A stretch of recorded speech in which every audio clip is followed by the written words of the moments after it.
Hola, bienvenidos. Soy el doctor Jorge Almendares, radiólogo. Hoy veremos el pielograma intravenoso, también llamado urografía excretora, con un enfoque técnico y clínico para el radiotecnólogo. Comencemos. Antes de comenzar, veamos el contenido de hoy. Empezaremos por los fundamentos. ¿Qué es el pielograma intravenoso y para qué sirve? Luego, la anatomía y la fisiología del riñón, los ureteres, la tánica higa y la función renal. Seguiremos con las indicaciones, es decir, cuándo se solicita el estudio, el medio de contraste con sus tipos, dosis y reacciones adversas.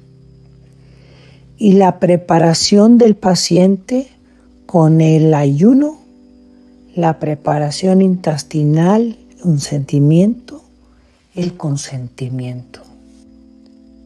Después, la técnica radiológica con el kilovoltaje, el miliamperaje, la colimación y la protección.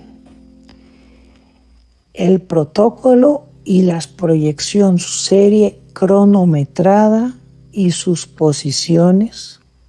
Y por último, los hallazgos, los riesgos y otros métodos de imagen. Es un recorrido completo pensado para que el radiotecnológico domine todo el estudio. Primera parte, los fundamentos, la anatomía del aparato urinario y la fisiología renal que explica por qué el riñón excreta el contraste. Empecemos por los fundamentos. El pielograma intravenoso es un estudio radiológico contrastado que evalúa el aparato urinario, los riñones, los ureteres y la higa mediante rayos X tras inyectar un medio de contraste iodador o guía intravenosa. Recibe varios nombres: pielograma intravenoso o PAV, urografía excretora y urograma excretor o UIV. Es un estudio a la vez funcional, morfológico y dinámico.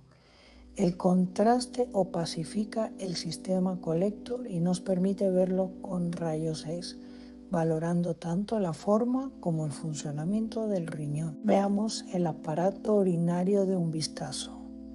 Los riñones filtran la sangre y producen la orina. Además, regulan el agua, los electrolitos y la presión arterial.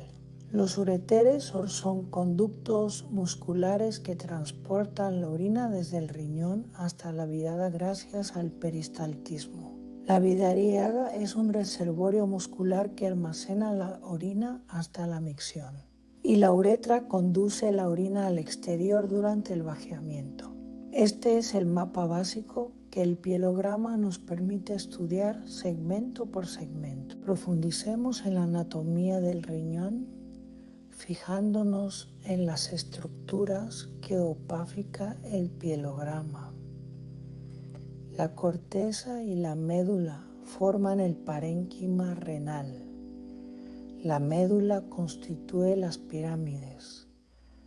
Los cálices menores y mayores recogen la orina de las papilas.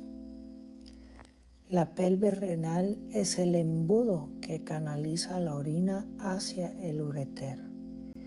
El gilio renal es la entrada y salida de la arteria, la vena renal y el ureter. Y la unión pielouretarial, una zona frecuente de obstrucción por cálculos. Un dato clave: el sistema pielocasicial es precisamente lo que se rellena de contraste y lo que evaluamos en cada placa. Repasemos los ureteres y la vejiga.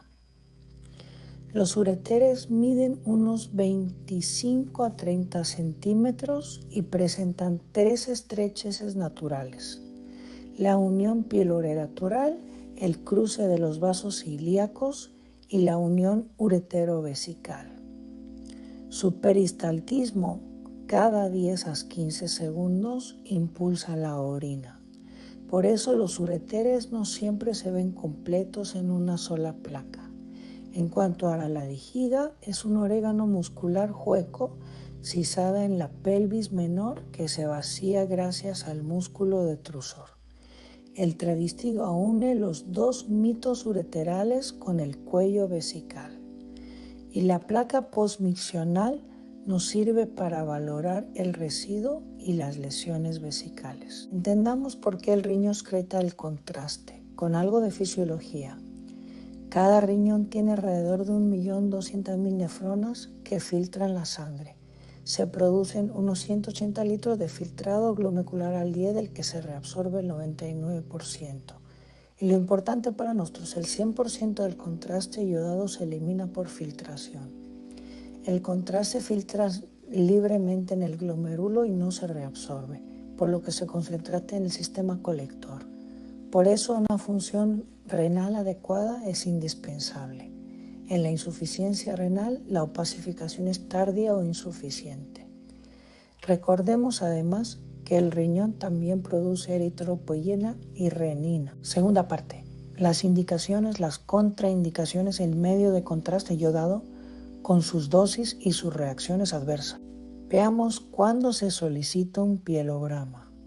Las indicaciones más frecuentes son los cálculos renales, que producen el dolor de costado o cólico por litiasis urinaria, la hematuria, es decir, sangre en la orina de origen a estudiar, las infecciones urinarias de repetición, la obstrucción con hidronefrosis y dilatación del sistema, los tumores del uroelio y del sistema colector, las anomalias congénitas como la ectopia, el riñón herradura o la duplicidad, el traumatismo abdominal con sospecha de lesión renal y el control tras una cirugía urológica. Reconocer estas indicaciones ayuda a anticipar qué buscar en cada estudio. Muy importante para la seguridad, las contraindicaciones y precauciones. Como situaciones de alto riesgo que conviene evitar: la alergia grave al contraste iodado con reacción anafiláctica previa, el embarazo por la radiación ionizante, en cuyo caso preferimos la ecografía o la resonancia, la insuficiencia renal por el riesgo de nefropatía, la deshidratación severa o el mieloma múltiple no controlado y el hipertiroidismo no controlado. Y como situaciones que requieren precaución, los diabéticos con metformina valorando su suspensión, el asma o las alergias múltiples que pueden requerir premedicación, la cardiopatía o la edad avanzada, y los niños más sensibles a la radiación. En todos siempre verificamos la función renal antes del estudio. Conozcamos el medio de contraste yodo. Su base es el yodo, que absorbe los rayos X y se clasifica por su osmolaridad, que se relaciona con la tolerancia del paciente. El contraste iónico de alta osmolaridad es más económico, pero produce más efectos adversos como calor y náusea, por lo que hoy su uso es más limitado.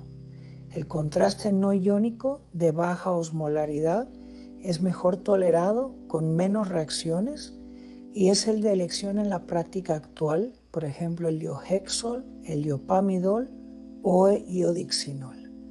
La dosis habitual es de aproximadamente 1 a 2 mililitros por kilo, unos 50 a 100 mililitros en el adulto, en inyección intravenosa en bolo por el brazo, hidratando bien al paciente antes y después. Debemos conocer bien las reacciones adversas al contraste y su manejo por niveles. Las reacciones leves, calor, rubor, sabor metálico, náusea leve o urticaria zicado, se manejan tranquilizando y observando al paciente y suelen ceder solas.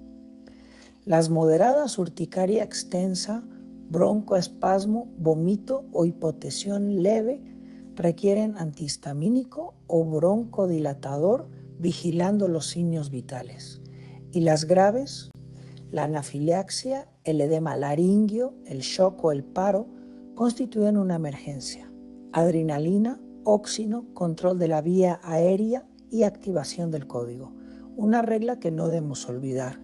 El carro de paro y el personal entrenado deben estar disponibles siempre que se administre contraste intravenoso. Tercera parte. La preparación del paciente, la técnica radiológica y la protección radiológica. Veamos la preparación del paciente en 4 pasos. Primero, antes del estudio, verificar la creatinina y la tasa de filtración glomerular, las alergias, el embarazo y la firma del consentimiento informado. Segundo, la preparación intestinal, un laxante la tarde previa o una dieta ligera porque el gas y las heces degradan la imagen. Tercero, el ayuno y la hidratación. Ayuno según protocolo con buena hidratación que reduce el renal. Y 4, justo antes, vaciar la diádiga, retirar objetos radiopacos y explicar al paciente las sensaciones del contraste. Recordemos que la radiografía simple previa es obligatoria, confirma la preparación adecuada y sirve de comparación antes del contraste. Repasemos la técnica radiológica con los factores de exposición orientativos para un abdomen antero-posterior. El kilovoltaje se sitúa entre 70 y 80, un valor bajo o medio para maximizar el contraste del yodo. El miliamperaje segundo entre 30 y 50, ajustado al grosor del paciente. La distancia foco-receptor de 100 a 10 centímetros. Usamos rejilla con una relación de 8:1 hasta 12:1 para reducir la radiación dispersa. El chasis o detector de 35 por 43 centímetros en formato vertical, incluyendo desde los diafragmas hasta la sínfisis, y la exposición se hace en apnea, en expiración, para evitar la borrosidad. Estos valores dependen del equipo, del hábito corporal y de si se usa control automático de exposición. La protección radiológica se rige por el principio ALARA y unas buenas prácticas fáciles de recordar. Colimación estricta, limitar el campo al área de interés reduce la dosis y mejora el contraste. Blindaje gonadal, proteger las gonadas cuando no interfiera con el diagnóstico. Técnica correcta la primera. Evitar repeticiones con un buen posicionamiento y la apnea. Y descartar siempre la gestación, recordando la regla de los 10 días. En el embarazo, preferir la ecografía o la resonancia. La idea central, tan baja como sea razonablemente posible. Cada miligray cuenta, especialmente en niños y jóvenes. Cuarta parte, el protocolo cronometrado, las proyecciones y algunas técnicas funcionales especiales. Conocemos el protocolo, es decir, la serie cronometrada del pielograma. En el minuto 0, la placa simple, sin contraste como control. Al primer minuto, en nefrograma, neurograma, casan copacificación del parenquima renal. A los fasciloquilatas que muestra los casies, la pelvis y los uréteres proximales y los uréteres proximaletos. A los 15 minutos, la fase uretrodal con los uréteres completos talamidesiga. A los 30 minutos, la fase de llenado con la espalda de vejiga llena, el llamado cistograma, que puede ser la última. Y finalmente, la placa postmiccional que valora el residuo vesical y la misiga vaciada. Los tiempos se adaptan a cada paciente. Si la excreción es lenta, se toman placas tardías o retardadas. Repasemos las proyecciones y posiciones. La antero-posterior en decúbito supino es la proyección base de toda la serie e incluye ambos riñones y la milagiga. Las oblicuas posterior derecha e izquierda con una rotación de 30 grados separan el riñón de la columna y localizan cálculos o masas. La compresión uretral con una banda sobre la pelvis retiene el contraste y distiende el sistema pielocalcicial. La posición de Trendelenburg con la cabeza hacia abajo opacifica mejor los ureteres proximales. La posmiccional de pie o supina valora el residuo vesical, la apotosis renal y el reflujo. Y la anteroposterior en bipedestación evalúa la movilidad renal, es decir, el riñón móvil o potósico. Existen algunas técnicas funcionales especiales que conviene conocer. La técnica de Maxwell estudia el funcionamiento renal en la tensión renovascular. Se toma una placa previa y luego placas seriadas a los 30 segundos y al 1, 2, 3, 4, 5 y 15 minutos. Se busca una asimetría con aparición y eliminación tardías del contraste en el riñón afectado y una diferencia mayor de 1,5 centímetros de longitud entre ambos riñones sugiere lesión. La técnica de Winchell-Arata valora el riñón en la insuficiencia renal con creatinina elevada. Tras la placa previa, se toman placas tardías a los 15, 30 y 60 minutos y se continúa hasta ver la eliminación por ambos riñones. Es útil cuando la excreción es lenta. Quinta parte. Los hallazgos patológicos, el balance de beneficios y riesgos, las alternativas y el rol del radiotecnólogo. Veamos la patología que revela el pielograma, es decir, ¿qué debemos buscar? La litisis con cálculos y su obstrucción o hidronefrosis. El riñón ectópico en una posición anómala, por ejemplo pélvica. El riñón en herradura por la fusión de sus polos inferiores. La ectopia cruzada cuando un riñón cruza la línea media. La duplicidad con un sistema pielocalicial doble y las masas que producen distorsión de los cálices o defectos de llenado. Reconocer estos patrones permite obtener mejores placas y orientar el diagnóstico. Pongamos en balance los beneficios y los riesgos del pielograma. Entre sus beneficios es mínimamente invasivo y de bajo costo. Combina información funcional y morfológica. Ofrece un excelente detalle del sistema colector. Tiene amplia disponibilidad frente a la tomografía o la resonancia. Y a la dosis diagnóstica habitual no deja efectos secundarios. Entre sus riesgos y limitaciones, la posible reacción alerásisca al contraste iodado, la nefrotoxicidad si la función renal está comprometida, la radiación ionizante que obliga a evitarlo en el embarazo, una menor sensibilidad que la urotomografía para muchas patologías y la necesidad de una buena preparación intestinal. Conozcamos las alternativas, es decir, otros métodos de imagen urinaria. La urotomografía, una tomografía multicorte con contraste, es hoy el estándar por su mayor sensibilidad para la litisis y las masas. La ecografía no usa radiación ni contraste y es ideal en banda en niños y para el control de la hidronefrosis. La pielografía retrógrada inyecta el contraste por vía endoscópica sin depender de la función renal y la uroresonancia sin radiación es útil en la alergia al yodo y en pediatría. Cada método tiene su lugar según el caso clínico. Definamos tu rol. El del radiotecnológico en el pielograma en 4 momentos.